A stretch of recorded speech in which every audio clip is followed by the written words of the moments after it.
Welcome to Hope for the Uprooted. I'm Susan Miller, and I am delighted that you joined me today. Whatever you might be doing, the fact that you took a few minutes and nestled in to share with me this podcast is just a tremendous encouragement. And I hope in turn that I will encourage you. You matter to me, my friends, and knowing that you're listening, it just kind of makes my day. I want to talk to you today. I want to give you some gift ideas this month for marriage. And if you're not married, if you're single, these are things that you can use in any relationship, friendship, family, any relationship. But I want to focus today on the gift ideas for marriage that you might consider giving. And it is early morning here in Phoenix, and I always have that coffee throat and that voice that sounds congested. So if I clear my breath a lot, hey, we'll get past that. And if you hear the heater go on, you've heard that story before. We're in an old office building that rambles and makes all kind of noises, but that's one way you know it's really me. Okay, let's dive into some gift ideas for you for marriage. Seven things, friends, that I want to share with you that you might make the choice to give your spouse this month. One is the greatest gift you can give him is to pray for him. Oh my goodness, I want you to remember that you can't fix your husband. You can't change your husband, but God can. And praying for him every day is huge. That is a prerequisite. That is the foundation. And I've always said that if I go to the Lord in prayer in the morning, no matter what's going on for that day, it sets my day on the right track. And if you pray for your husband, and instead of trying to change him, and you just live out the godly principles of being a good spouse, then hey, that's a jump start into your marriage. The second thing I would encourage you to do is to remember the what, how, and when rule. Oh gosh, this is so practical, girls. I want you to remember it's not what you say, but how you say it and when you say it. I used to greet Bill at the door with my whole, and just dump on him, my whole day's problems and, the trauma of my day with the children and with the broken washing machine or whatever. And I learned after many years, and sometimes it takes many years to learn these lessons. It did for me. But it's not what I say, okay? But it's how I say it. It's always good to remember that words can be hurtful. And if you dump everything on your husband when he first walks in, just remember, he might need a little space. And it might be your anger or your frustration might be hurtful for him. And it might be something that could best be said after he gets in the house and kind of settles in a bit, and then you just discuss with him. And I learned too to lead in with how was your day, and then share about my day, and not in anger or frustration, not in blaming because something went wrong and it might have been his fault or whatever, but to remember that it's not what you say, it's how you say it and when you say it. Timing is so important in understanding and knowing your husband in the right timing of when you say things. And the third thing, of course, pray the what, how, and when rule, and then love him unconditionally. Oh my gosh. Love him for all the reasons you first married him. Love him unconditionally. Years may have gone by. Both of you may have changed in many ways, but remember back. Sometimes it's good to remember when, and to rekindle that romance by saying, oh yeah, I need to go back to center and remember I loved you because of your sense of humor. I love the fact that you were so, you always smiled, or you always cared. Love him unconditionally. Show it with your eyes, your smile, your words, your touch. So many times we put conditions on our words, on our love, and I encourage you to simply love him through your actions, through your visual actions, and through your verbal actions. Simply love him. And not allow sometimes an argument or a disagreement to come between you. Walls will come down if you just simply love him. And then to remember that you want to accept him. Accept him for who he is, not for what you want him to be. I went through so many years trying to make Bill just like me. I'm outgoing, I'm relational, I walk into a room and it's a gift for me to unwrap.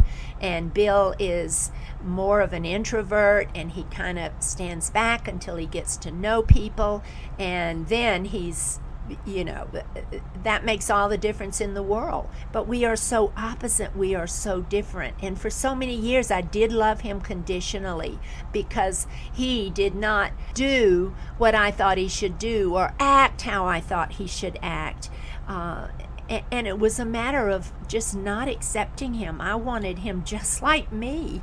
But you know what? If we were all alike, then we wouldn't need each other. Accepting is huge. I will never forget, we went to a big wedding reception.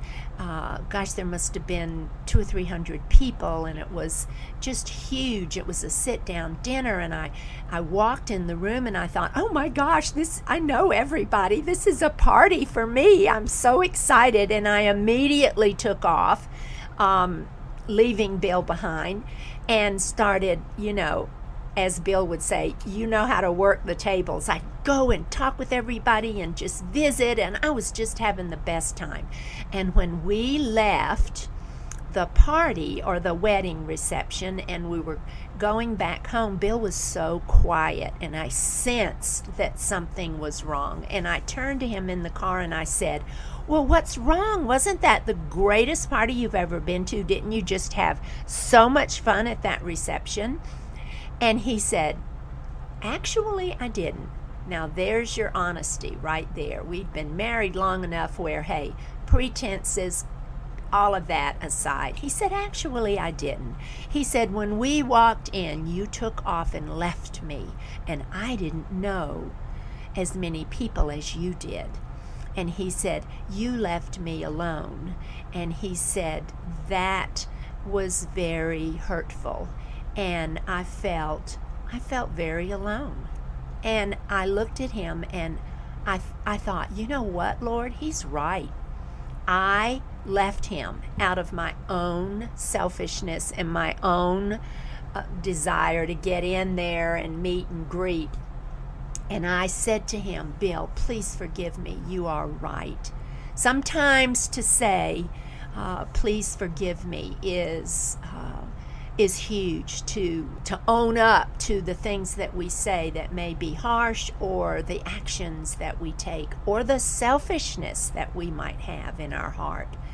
And God taught me a lesson that day. From then on, and this all goes back to I wanted him to be just like me. I just wanted him to make a beeline to the tables too. But from then on, boy, when I go somewhere, I don't do that anymore. I, take him with me, or I go to the person or people that he knows first. And Bill was, he is still with me and lives in my heart. As you know, I lost him to cancer, but his presence is always with me.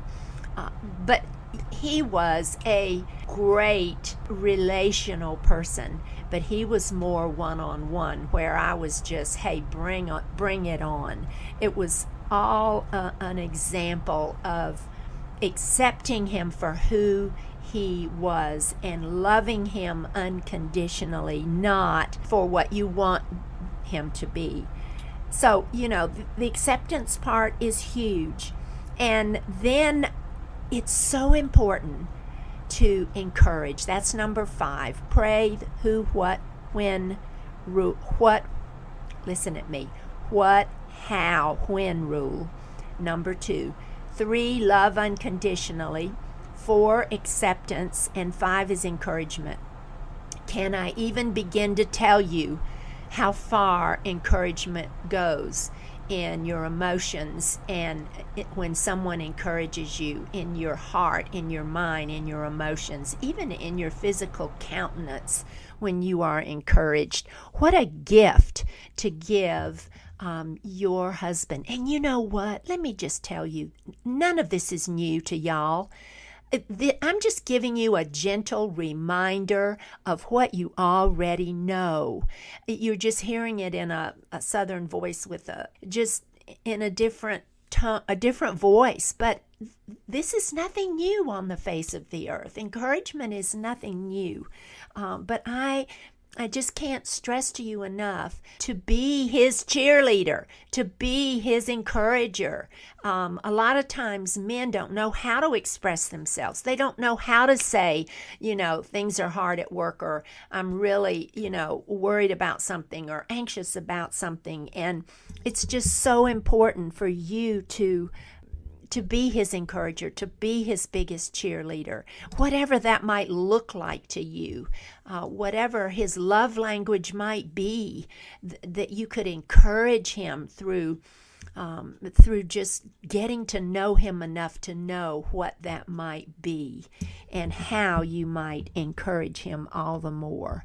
And encourage him could just be in your body language, just the way you express yourself, verbally and physically, the support, the tangible support, as well as verbal support. But just know him well enough to know how to encourage him. It might be just taking time for just the two of you. And you say, I know what you're thinking. Well, my husband's so busy. Hey, sometimes you've got to put yourself on his calendar. And sometimes you have to make the plan. Hey, let's go for a walk after dinner, or, let's just go sit on the porch or the patio for a while. Let's just have some downtime. It's so important to have that date night, to have that time, just the two of you. I can't stress that enough.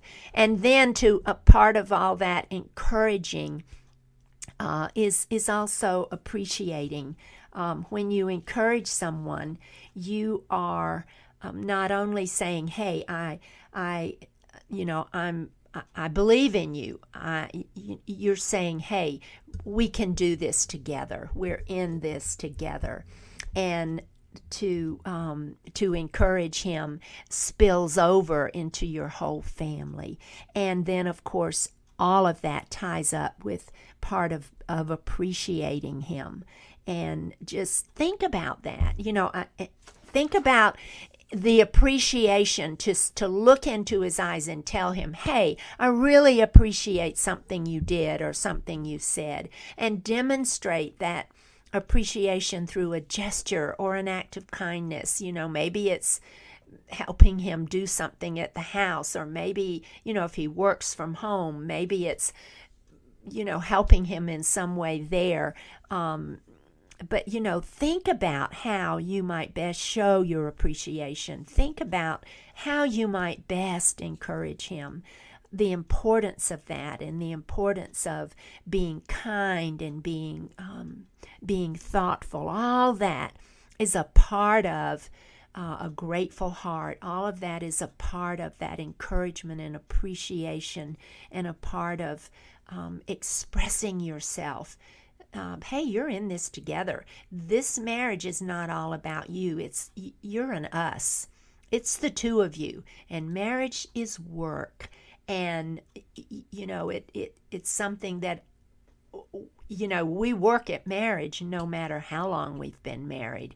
And sometimes we forget just the smallest things. And sometimes we get so busy that we forget to stop and show kindness or appreciation and encourage him. I would always love to take a post-note and stick it on Bill's bathroom mirror, or put I'm a big post-note girl, and put a post-note in the car on the dashboard or the steering wheel, and just of encouragement. Hey, I'm thinking of you today. Hey, I'm in your corner. Hey, you can do this. And believe me, your children will watch and observe, and it has a ripple effect in the whole family. I love in Colossians 3:15, keeps it pretty straightforward. Always be thankful. In other words, always be grateful and show that kindness and that appreciation. Romans 12:10, take delight in honoring one another. And of course, I just hang my hat on 1 Thessalonians 5:11, encourage one another and build up one another all the more. So there you wrap that package in encouragement, appreciation, kindness. Let him see it. Maybe you're a note writer and you could, give him a little card, put that on his pillow. Maybe you bake, and maybe, you haven't baked his favorite whatever in a long, long time. So whatever that might be, I'm not going to tell you how to love your husband in marriage as much as I'm going to give you that spark and equip you with the right tools. But your man, and if you don't know him, get to know him and get to know what makes him tick, and get to know what ticks him off. How about that? And then encouragement, appreciate is number 6. Number 7 is affection. Can I tell you to show unobservable love as part of affection? Love that you can see, touch, and feel. And affection is love lived out. Affection is love lived out. It's laughing together. It's saying I love you frequently. I told Bill I loved him every single day. At some point during the day, in the morning when he left, at night before we went to bed, when we were brushing our teeth in the morning, I would tell him I loved him every day. I felt that was so important. Life is short, my friends, and you want to seize the moment. You want to seize the day for having no regrets, and that love him unconditionally. The affection goes right in with that observable love. Don't just say it, show it. Show it.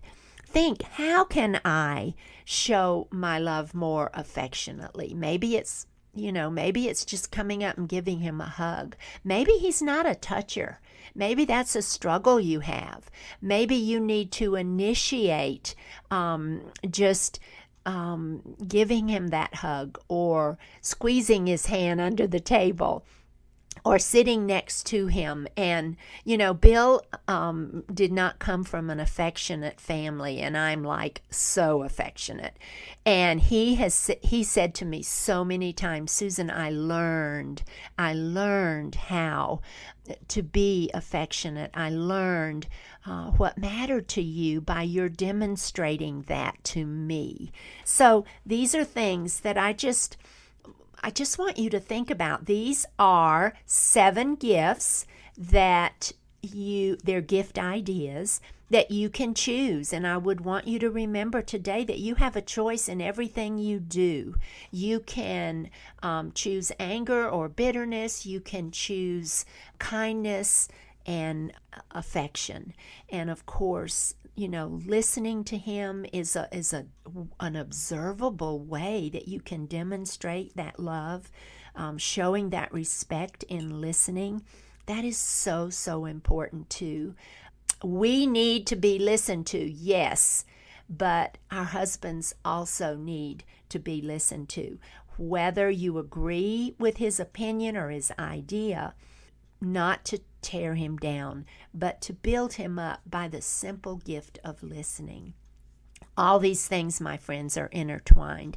But I would hope and pray this month, as I think about you, that I've given you some gift ideas that you might choose to share in your marriage. Think about them and the importance of the impact they might make between the two of you, and know that I'm thinking of you and that I will pray for you. I will love you unconditionally, accept you, encourage you, appreciate you, and give you lots of hugs.